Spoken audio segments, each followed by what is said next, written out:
ABAM.info presents Anthology of Comedy 1, Leprecolony, and Space, the Final Papier, by J Isserow. Read by the author. Leprecolony 1. It was a sunny day in village town. A day so sunny, one might mistake it for a Sunday, assuming one had not seen a calendar for some time, and was thus entirely unaware that it was in fact a Thursday. It was afternoon, and the town was quiet. All the people with jobs were at their jobs. All the homeless were having naps. And in a silent house, on a silent street, in the silent town, the silence was broken by the phone ringing. Jeff picked up the handset, excited at the prospect of receiving a telephone call. It had been some time since he was last called, and he brimmed with glee at the thought of getting to make a new friend. "Hello," he said, trying not to appear too enthusiastic. "Jeff?" said the caller. Jeff thought for a moment. The caller knew his name. Maybe it wasn't a new friend after all.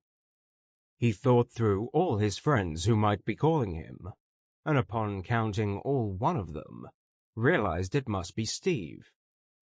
"Hello, Steve," he said, trying to appear happy to hear his friend's voice.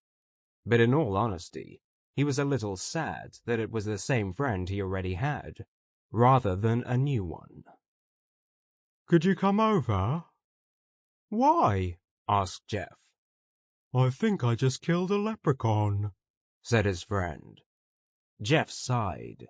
His friend was prone to exaggeration, and he knew it all too well. Last week, he thought he had trapped a dragon in the basement, which turned out to be the neighbor's cat. The week before that, he thought he had swallowed his tongue. He hadn't. He just ate his dinner.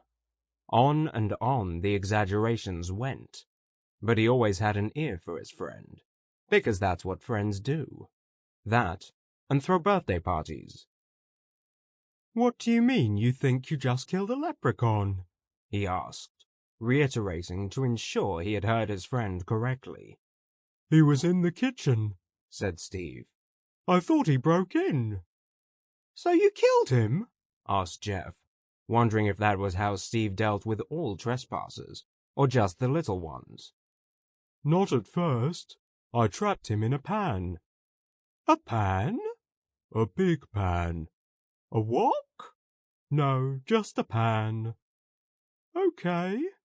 Jeff was having a hard time coming to grips with his friend's story thus far, not only due to his apparent insistence that leprechauns exist, but now the belief that they are small enough to be trapped in basic cookware.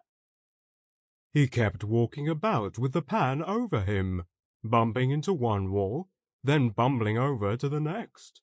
It was an awful racket." "So, then you—" "I hit him." "With—" "My shoe." "Left shoe or right shoe?" Jeff asked, not sure what other question to ask given the situation. "Right." "Right," said Jeff, trying to work out what the next important detail to ascertain might be. "And that killed him?" "No, that just pissed him off." "So what happened next?" "I took the pan and—" "Oh no," said Jeff, interrupting and fearing the worst. "I beat him over the head with it." "Until he was dead?" "Oh no, he didn't die. He just got angrier and angrier, said he'd put a bomb in my car." "Are you sure he was a leprechaun? That sounds like he was a member of the IRA. "You can never tell. Terrorists come in all shapes and sizes these days." "So what happened then?"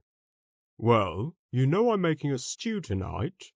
Jeff did know. He was very much looking forward to the stew that Steve was going to be cooking. "Of course," he said, his mouth watering at the mention of it. "I helped you pick out the best bit of beef." "Well, Sample complete. Ready to continue?